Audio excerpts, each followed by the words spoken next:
booddee garuu warratti baranii fi ijaan godhata. Iji sunis kan nagaaf kan qajeelinaa in ta'a jedha iddoo kanatti adaba dheetu dubbata. Kanaaf firoottan koo qabxiin goone lammaffaan keessi keenya sagalee waaqayyootiin hin guutame, keessi keenya sagalee waaqayyootiin hin hidhatame, keessi keenya sagalee waaqayyootiin hin ijaarame akkasumaan miti. Maanniree Gidiraan akka tasaa'uutti dhufellee akka ulfina irra caaluuf akka nu qopheessu akka nu barannu nu godha jechuudha. Waaqayyoo galanni guddaa ta'u. Kanaaf makaraani akka awda xinaatiiti. Gidiraani akka awda xinaatiiti. Nama qopheessa waa tokkoof. Kanaaf waaqayyo maanni gidiraa keessaanitu ulfina isaa keessa keenyatti hojjetaa adeema jechuudha. Ulfina sitti dabarru jechuudha. Kanaaf gooftaan maccaa ofuma isaa nu haa gargaaru. Rakkina addaa warri dabarsitanitti taanaan sichis akkuma nama kamiitti nu mudachuu danda'a. Keessi keenya sagalee waaqayyootiin haa qabaatu malee homaa tokko wanta nu raasuu jiru. Akka sagalee amma barachaa jirru kanatti jechuudha. Maaliif kan yerootiif salphaadha. Inni nu eeggatu immoo kan bara baraati. Ulfina qabeessa safaran qabu jedhama. Isaafis hin qopheessan. Sadaffaa irratti namni keessa sagalee waaqayyootiin hidhatame, namni keessa sagalee waaqayyootiin guutee inni sadaffaan immoo maa inni jireenya biyya lafaa kana lola jireenya biyya lafaa kana keessatti isa hin mul'anne ilaala malee isa mul'atu irratti xiyyeeffannaan keewwata. Lola biyya lafaa kana irratti isa mul'anne irratti xiyyeeffata malee isa mul'atu irratti hin xiyyeeffatu. Lakkoofsa 18 irraa isinii dubbisa. Akkana jedha Phaawulos lakkoofsa 18 irraa. Nuyi garuu wanta ijaan hin argamne ilaalla malee. Garuu wanta ijaan argamu hin ilaallu. Wanti ijaan argamu yeroo dhumaaf ta'a. Wanti ijaan hin argamne kan bara baraati. Jechi kun jecha hin fudhatamne fakkaata. Maal jedhaa? Wanta ijaan hin argamne ilaalla. Maal attamitti namni wanta ijaan hin argamne ilaalla? Kan ilaalu ija. Baay'ee wanta sirrii hin taane fakkaata. Akka jechuun isaa maa jechuu isaati? Xiyyeeffannaa keenya fookas kan nu goonu kan nu irratti yeroo hundaa yaadi keenya hidhamuu qabu wanta biyya lafaa kana irratti mul'atu tun ta'ini isa biyya lafaa kana irratti hin mul'anne isa bor nu eegu sana ilaaluu qabna.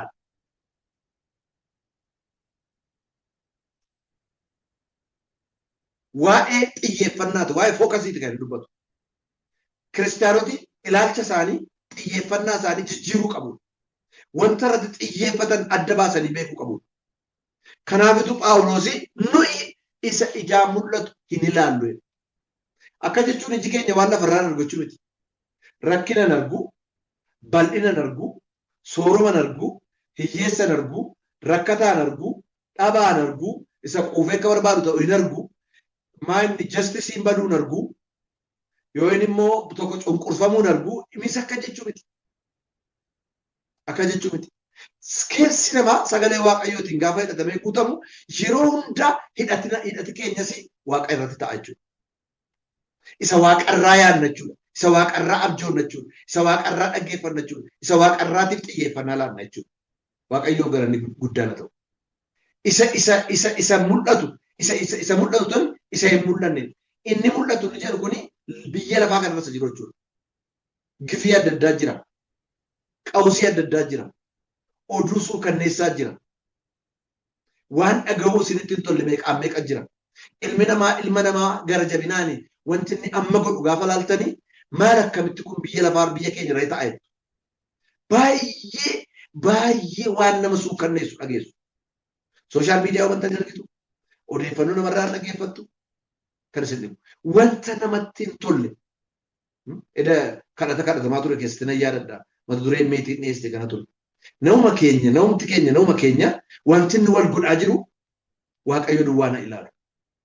Waan garaa isin gubuuf waan isin jibbisiisudha. Kun jira. Yeroo akkasii maal waaqayyo soo cal jedhe jedhu kiristaanota. Waaqayyo bara baraan callin jedhu. Waaqayyo bara baraan callin jedhu. Iji waaqayyo bara baraan hin ilaala. Gurri waaqayyo bara baraan hin dhagaa. Waaqayyo yeroo hundaa waaqa madaalliiti beeka.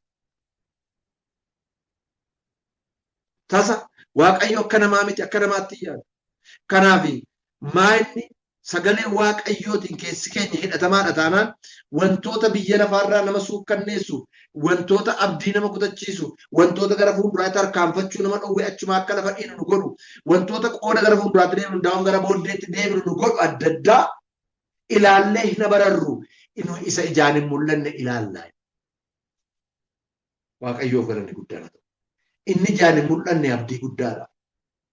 Firdii qajeelaa jira yeroo isaatti. Kan madaalliin isaa eegamaa ta'e. Ee'uuf loogii kan hin qabne.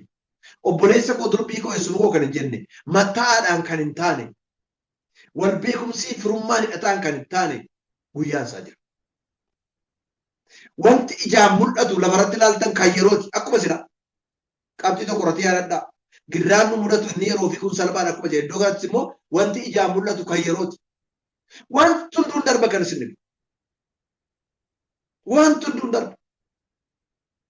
Yeroo baay'ee yeroo nama wajjin haasa'us yeroo barsiisan kana jedha yeroo baay'ee wanti biyya lafaarraa dhuguman isiniin jedha waaqayyo kanarraan nageera nanni bonan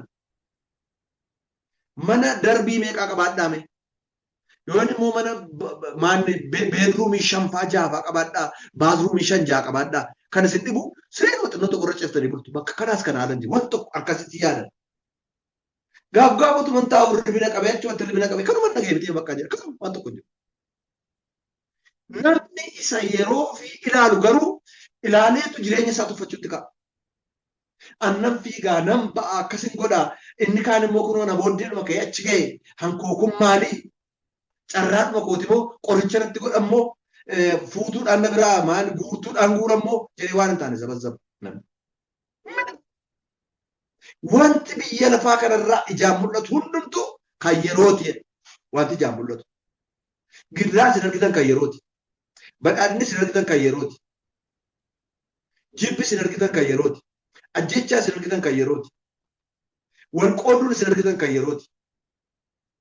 Waldaanuma kiristaanaa keessallee wanti namatti hin tolle kan isin argitan kan yerooti. Nuyi warri keenya sagalee waaqayyoo kanaan keessi keenya hidhatameera Phaawulos.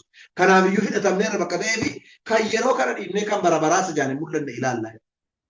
Kana bu'aan isaa keessi keenya yeroo iji keenya isa yeroo fi ilaalu ka'u keessa keenya inni jiru immoo kana dhiisi kun hin darbaasa bara baraa laali nuun jedha. Ija kee xiyyeeffannaa kee sirreeffadhu. Bara amma jiru keessa kiristaanota kan balleesse fokkasiisanii waan isaa irratti xiyyeeffataa jiranii bakka hin jiru. Waanuma lafaa kan inni kiristaana taanis waanuma lafaa kanaaf laba. Inni kiristaana ta'e waanuma lafaa kanaaf laba. Akka waan lafarra bara baraan jiraatu. Akka waan lafa kana siin eebbisa. Hama bara baraatti asirra jiraatta. Asuma irratti cubbuun badee sooromtee jiraatta akka waan waaqa'u jedhe. Bakka. Waan lafarraa kanaaf wal ajjeesa. Waan lafarraa kanaaf wal jiru. Waan yeroo mul'atu kanaaf obboleessa jeessa obboleessa jiru.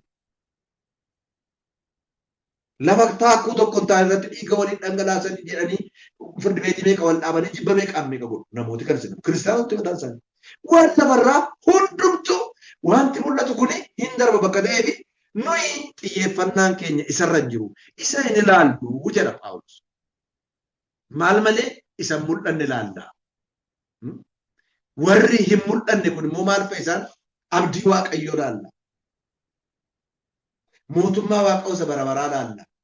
Dhugaa waaqayyoo isa bara baraa ilaalla. Dhuguman isiniin jedha. Isa ilaalla. Gaafa isa ilaallu jajjabaanna. Maaliif inni kuni isa bara baraati. Inni mul'atu kun immoo isa yerooti. Isee yeroo fi har'a mul'atutu isa bara baraa hin mul'anne amma bara baraa taa'u jalaa deemimmiseessa bakka. Akka nama abdii hin qabnee taana. Akka nama mootummaa waaqayyoo isa bara baraatti hin gallee taana. Harrabi keenya isa dubbata. Xiyyeeffannaan keenya isa. Yaadi keenya isaan qabamee jira. Bakka.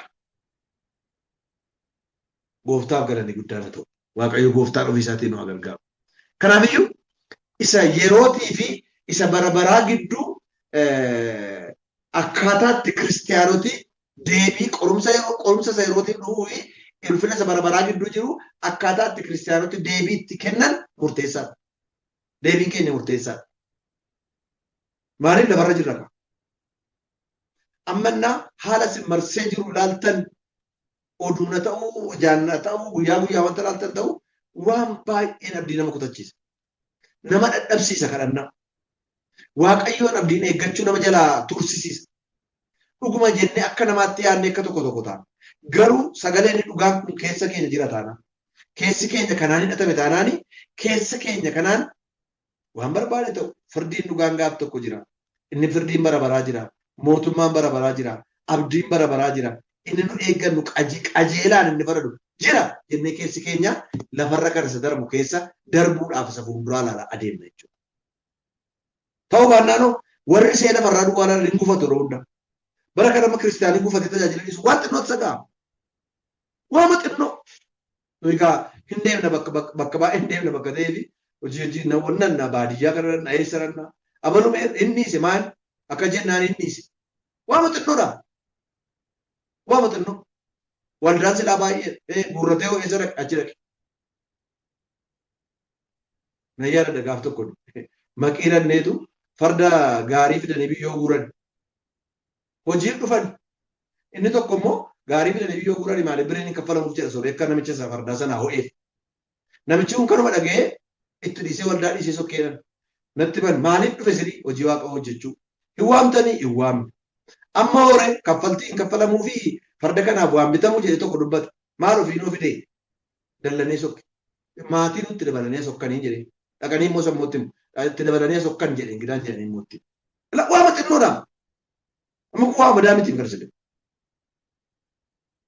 Waldaa dhiisuufis, iddoo gallakkisuufis, tajaajila dhiisuufis, waan illee godhuufis wanta xinnootu saga'a nama si'ata. Maaliif wanta ijaan mul'atu laala. Warri isa ijaan hin mul'anne isa bara baraa ilaalanii jecha namaatiif hin tajaajilan. Nama gammachiisuuf hin dhaabbatan. Mana Waaqayyoo keessas immoo namaaf jedhanii miti kan dhaabbatan. Ofiif jedhanii dhaabbatu. Ofiif jedhanii tajaajilu. Kan isin dhibu. Namni na fudhateef na dhiisee miti.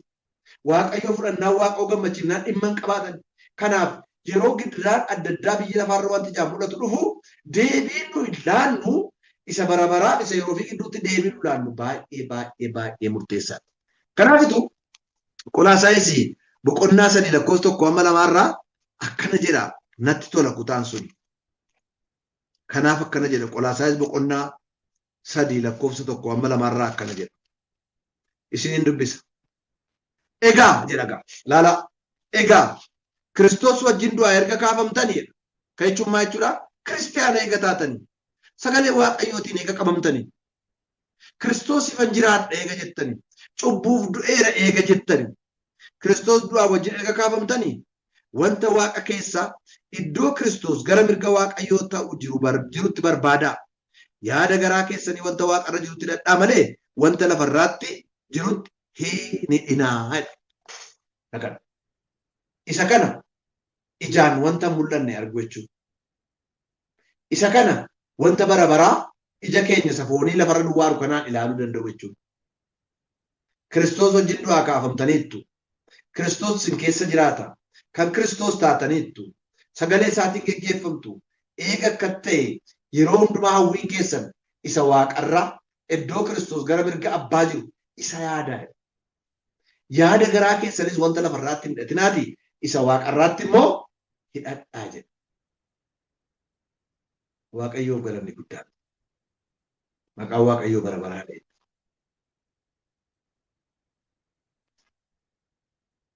Lammaffaa Ximootiyoos boqonnaa 1:12 akkana jedha.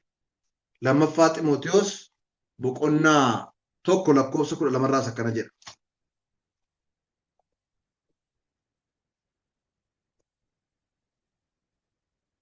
Lammaffaa Ximootiyoos boqonnaa 1:12 akkana jedha. Kanaafis amma ati dhiphachaan jira angaruu eenyutti akka namane waanan beekuu fi yeella'u akkasumas inni wanta hadaraa anatti kenname kana hamma guyyaa sanaatti eeguu akkan danda'u nan amanadha. Kanaafan amma itti dhiphachaa jira. 11 kaane inni wangeela kanaaf lallabaa ergamaa barsiisaa ani wangeela kanaaf lallabaa ergamaa barsiisaa ta'een jira. Kanaafan amma itti dhiphachaa jira. Angaruu eenyutti akka namane waanan beekuuf yeella'u. Kan jechuun maal jechuudha? Iji koo lafa itti amane, yaadi koo lafa itti amane, kanan abdadhu, tajaajila koo keessatti gaggeessa kanan jedhu. kallattii irratti argisiisa kan jiru sagalee kanaa kenna kan jiru kan akka ta'e nan beeka jedhu oguma namaarraa fudhadhe mitiidha Phaawulos biraatti immoo waamicha kana oguma namaarraa fudhadhe miti waan mul'atu lafarraa fudhadhe miti waan addaarraa fudhadhe miti ergaa waaqarraa akka fudhadhe nan beeka waaqayyoof galanni guddaan ta'u. Maatewos boqonnaa 6:19 amma 21ttis yaaduma kanaan wal fakkaatu qaba. Maatewos boqonnaa 6 nan dubbisa. Maatewos boqonnaa 6 akkana jedhanis boqonnaa 6 lakkoofsa 19 amma 22tti. Boqonnaa 6:19 amma 22tti. Yesuus immoo badhaadhummaa ofii keessanii fi lafarratti iddoo biliif daana'oon nyaatutti hattuun isii cabsitee iddoo hattutti walitti hin qabatinaa garuu badhaadhummaa ofii keessanii fi waaqarratti iddoo biliin yookiis daana'oon hin nyaannetti hattuun cabsitee iddoo hin nyaannetti walitti qabadhaa. Garaan kee lafa badhaadhummaan kee jirutti hidhama jedhee. Waa'ee samii haasa'a. Waa'ee samii haasa'a. Birree mootummaa ol argina miti lakkoofne. Yoon immoo akkaawuntii achiin hubananii keewwanna miti lakkoofne.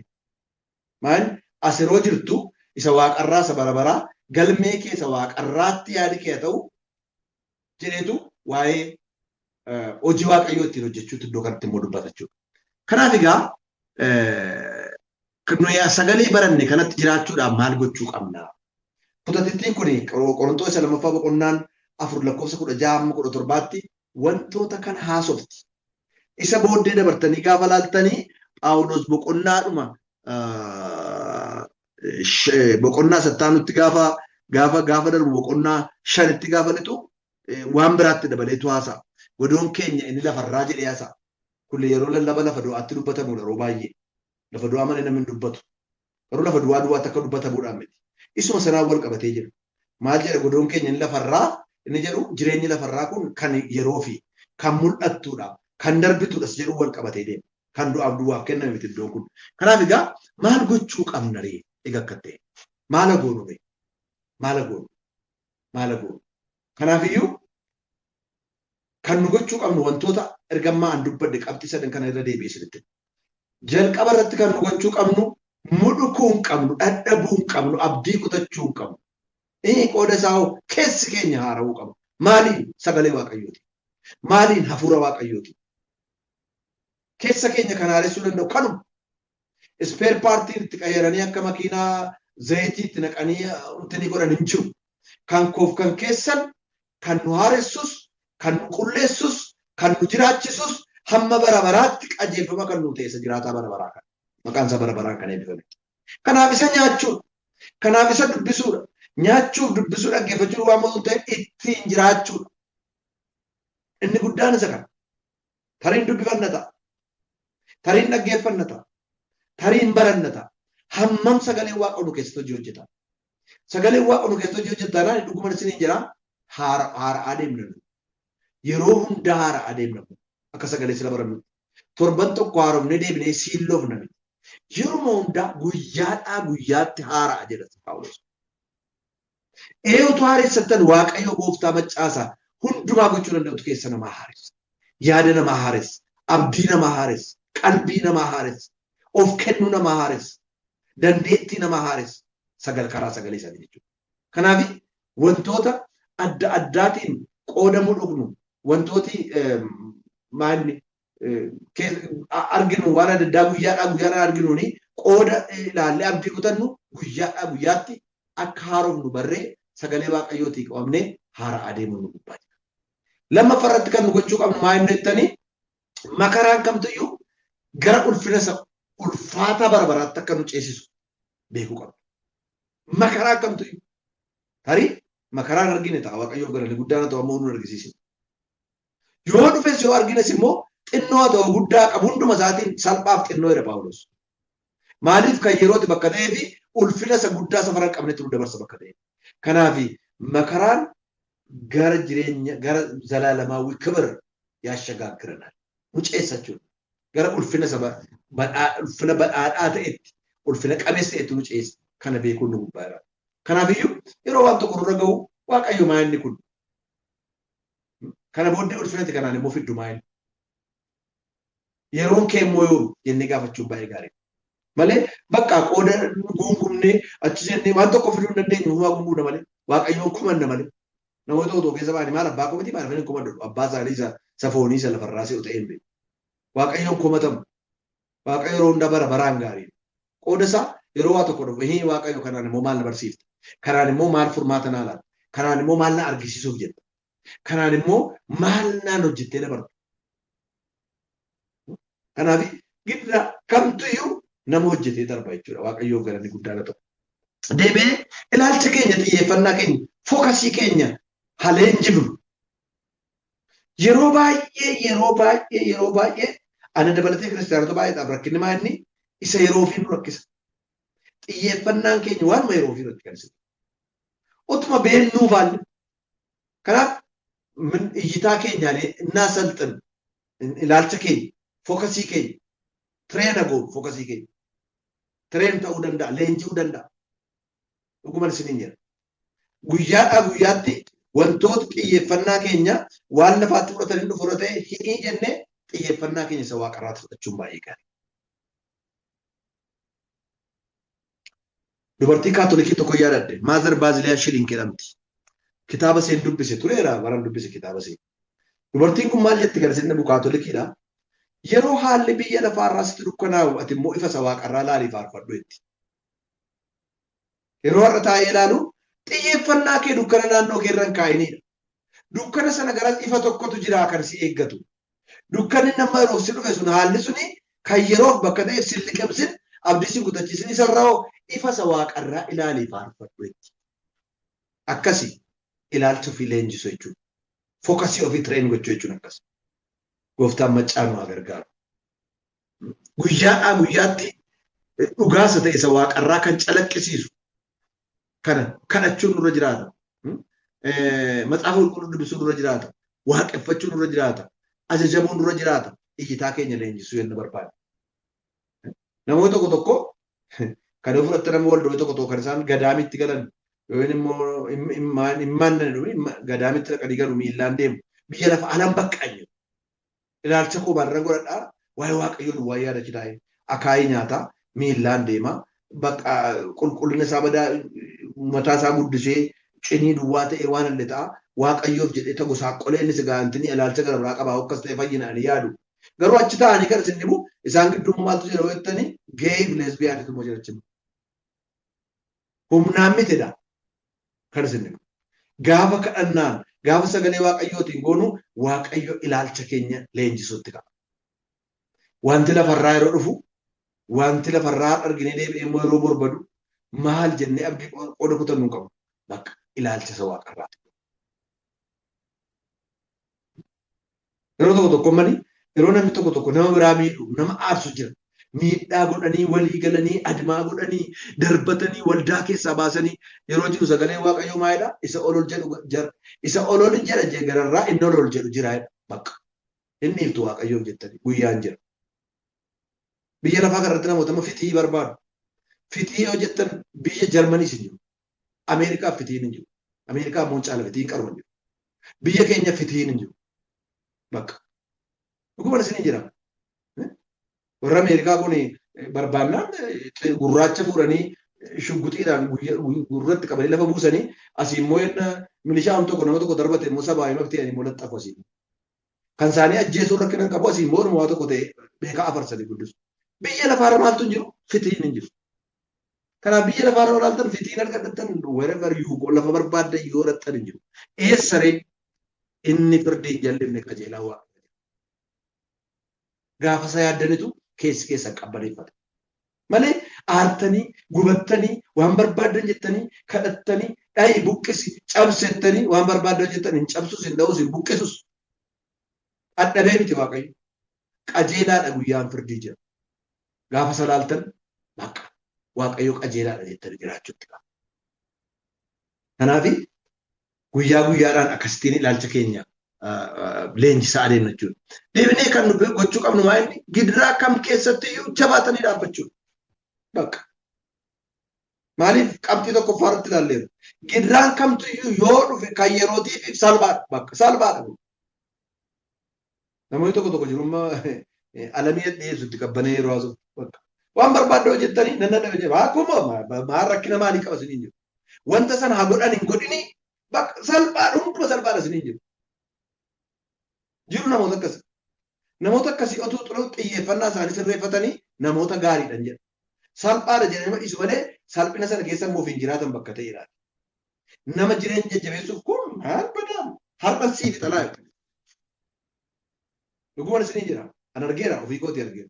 Nama tokkotti hin gaafadhennaa kan orgaanuma dhuftee fudhatte naan jedhe. Isheenaan ofuma isaatii silkiina jalaa cufatte. Isheenaan akkasitu ta'e nama nuyi salphaadha yeroo jennu nama dhukkuba jechuutti hin jiru. Nu dhukkubuu danda'a, nu miidhuu danda'a, nutti dhaga'amuu danda'a, miira keenya miidhuu danda'a. Garumaa inni salphaadhaaf kan yerooti. Maaliif ulfina gara biraatu na eeggata. Waaqayyoo galanni guddaan haa ta'u. Akkasitti yaaduun nu gubbaa jiraata. Kanaaf egaa firoottan koo Phaawulos kiristaanotii akka hin dadhabne akka hin dhukne dubbata. Sababiin isaanii keessi isaanii waan haara'aa deemuuf. Deebi'ee immoo gidiraan kamtu yoo isaan mudate immoo gara ulfina isa isaan eeggatu guddaatti akka isaan dabarsu haa ta'a. Kanaafitu wanti abdii ta'u wanta ijaan mul'atu miti. Wanti ijaan mul'atu abdiin ta'u jedha. Argitanii tuqa. Wanta argitanii abdattanii. Abdii wanta jiru ijaan hin argineedha. Abdii jechuun wanta ijaan hin argineedha. Wanta ijaan argine tokko abdii miti. Na bira gaheera bakka waan tokko walitti hin galu. Abdii jechuun kan ijaan hin argine kan eeggachaa jirru jechuudha. Kanaaf isa ijaan hin argine sanatu ilaallee abdiidhaan akka jiraannu simmoo dubbata jechuudha. Kanaaf xiyyeeffannaa keenya wanta yeroo fi wanta bordon wanta nu marsu gidiraa akka dhiifne xiyyeeffannaa keenya isa hin mul'anne irra gaafa keenyu isa bara irra gaafa keenyu abdiin keenya lalisaa guddataa adeema. Waaqayyoo galanni guddaa. Yeroo akkas ta'ugaa keessi keenya yeroo hidhatamee sagalee waaqayyootiin hidhatamu bu'aa guddaa akkasii qabna. Akkuma nama kamii hin raafamnu, akkuma nama kamii bakka gadi lakkifnu, akkuma nama kamii mul'uknee bakka raawwateera hin jennu. Keenyammayyuu ganaadha jira jenna. Waaqayyoo galanni guddaan haa ta'u. Roomee boqonnaa 15 lakkoofsa 13 isinii dubbiseeni. Roomee boqonnaa 15 lakkoofsa 13 irraa akkana jedha. Roomee boqonnaa 15 lakkoofsa 13 irraa akkana jedha. Isiniin dubbisa.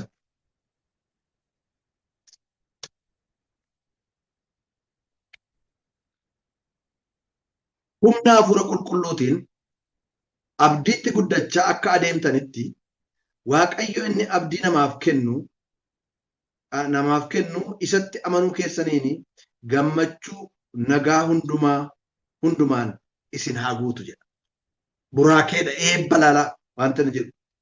Humna hafuura qulqulluutiin abdiitti guddachaa akka adeemtanitti Waaqayyo inni abdii namaaf kennu isatti amanuu keessan gammachuu nagaa hundumaanii isin haa guutu jedha.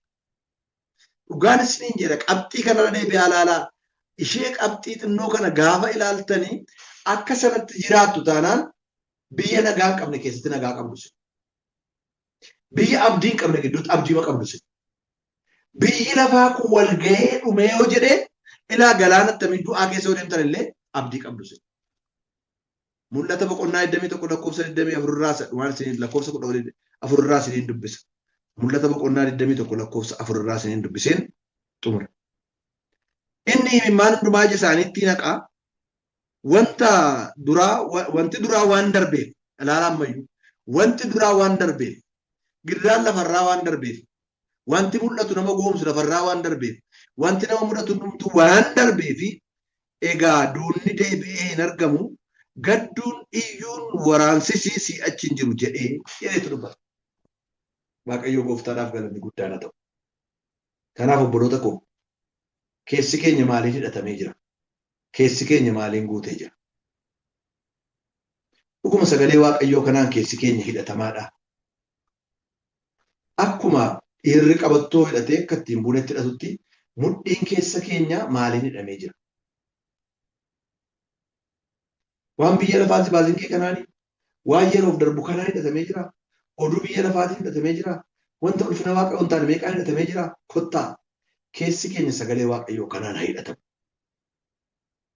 mudhiin keenya kanaan jabaatu yaadi garaa keenya kanaan guutu sammuun keenya kanaan guutu keessa keenya keessa kuna taa'u yoos nuyi wanti barbaade yoo dhufe abdiin kutannu hin mudhu hin nadhamu maaliif namummaan keenya bakkee qaamaa yoo dulloome illee yoo dhukkubsate illee girraa adda addaa oge illee inni keessa keenya guyyaadhaa guyyaatti yeroodhuma hundumaa haleluuyaa akaanne tola yeroodhuma hundumaa haara'aa deemaa dha Phaawulos waaqayyoof galanni guddaana ta'u kan Kiristoos ta'uun keenya bu'aasa